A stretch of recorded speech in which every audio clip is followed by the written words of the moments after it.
Did someone say Ted Cruz just now? Like just now? A sentence ago? Oh, right, it was me when I said, did someone say Ted Cruz? That's who said it. Yeah, we should probably talk about this Ted Cruz fellow. You know, the weird little Twitter creep, patsy to dumb president, jacker of 9/11 pornography, and wife elbower.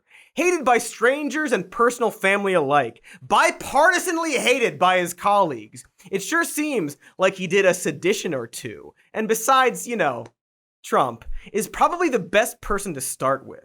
Because from the moment Trump lied about election fraud, little Ted was right there to back him up.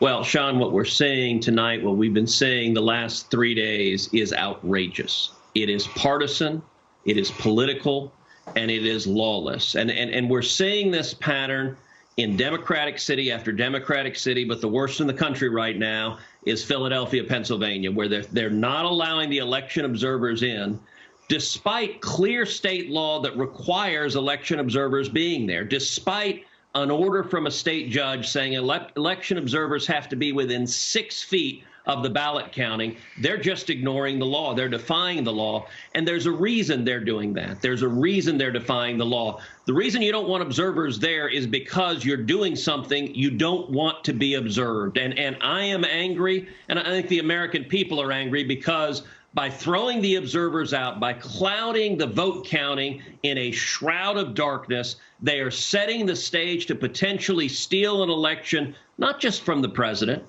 but from the over 60 million people across this country who voted for him all across this country. It is lawless, and they need to follow the law. Sorry, I don't normally want to inflict so much Ted Cruz on you, but it's important to hear exactly what he said in that Fox interview on November 5th.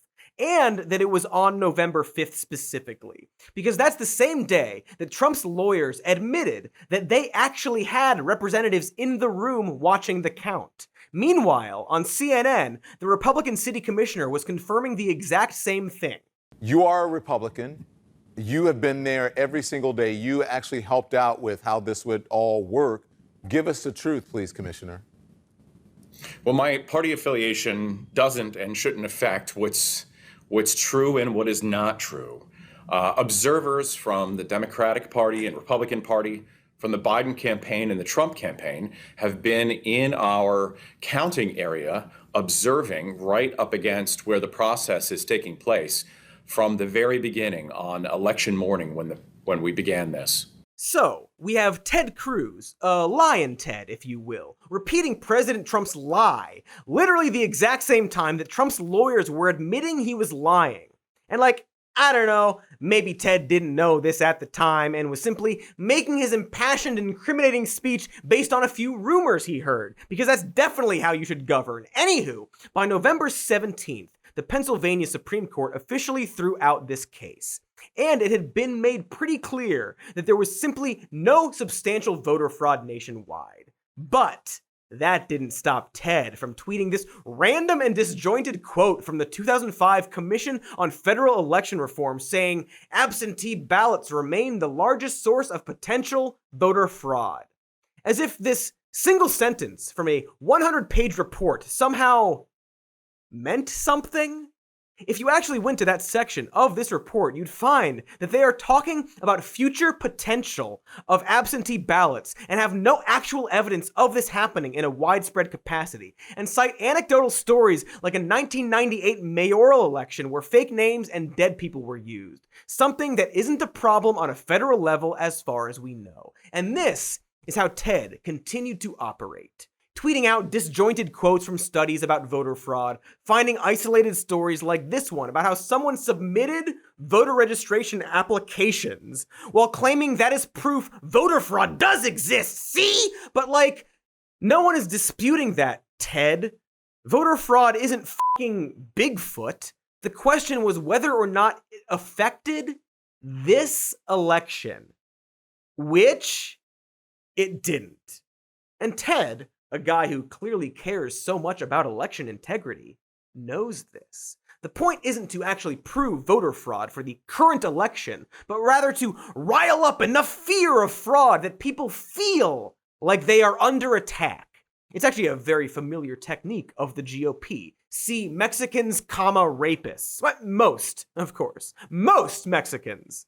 Some, assumedly, aren't.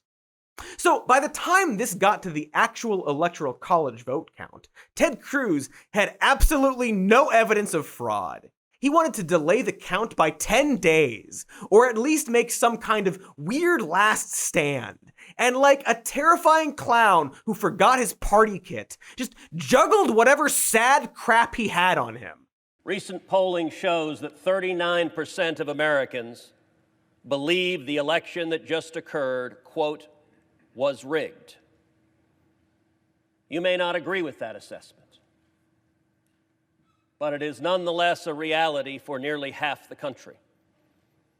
I would note it is not just Republicans who believe that. 31% of independents agree with that statement. 17% of Democrats believe the election was rigged. Even if you do not share that conviction, it is the responsibility, I believe, of this office to acknowledge that is a profound threat to this country and to the legitimacy of any administrations that will come in the future. He argued that since so many Americans falsely believe the election is fake, they should humor them with an investigation. Hey, good idea, Ted. Let's investigate all the things a large percentage of Americans believe. But putting aside the absurdity of this argument, or the fact that the only reason Americans would believe the election was a fraud is because people like Ted lied about it, well, let's look at the study he is citing. Here it is again on his official press release. And here's the actual Reuters Ipsos study, which turns out to be of only 1,346 people. And when Ted said that 17% of Democrats, quote, believe the election was rigged, he's talking about this top section here, in which 17% of Dems either strongly or somewhat agreed to the statement, I am concerned that the election is rigged. Note the word concerned, and how maybe that doesn't mean those respondents believed the election was rigged. Oh, also, the polling company came out and flat out said that Ted Cruz was misusing that question. And if you actually just, look down a little bit, just lazily let your eyes drift downward, you'll find on the same page the much more direct question, what comes close to your view of the 2020 election, where respondents were actually given the chance to specifically say it was rigged, and only 6% of Democrats and 20% of independents did that, of this one poll of 1,356 people. So, yeah, Ted is lying.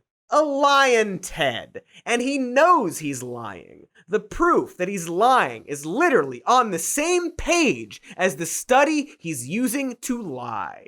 Not to mention that literally every election is seen as a fraud by some percentage of Americans, specifically the losing side. That's actually a normal thing that happens. The not normal thing being when politicians who know that's normal somehow decide to feed that lie.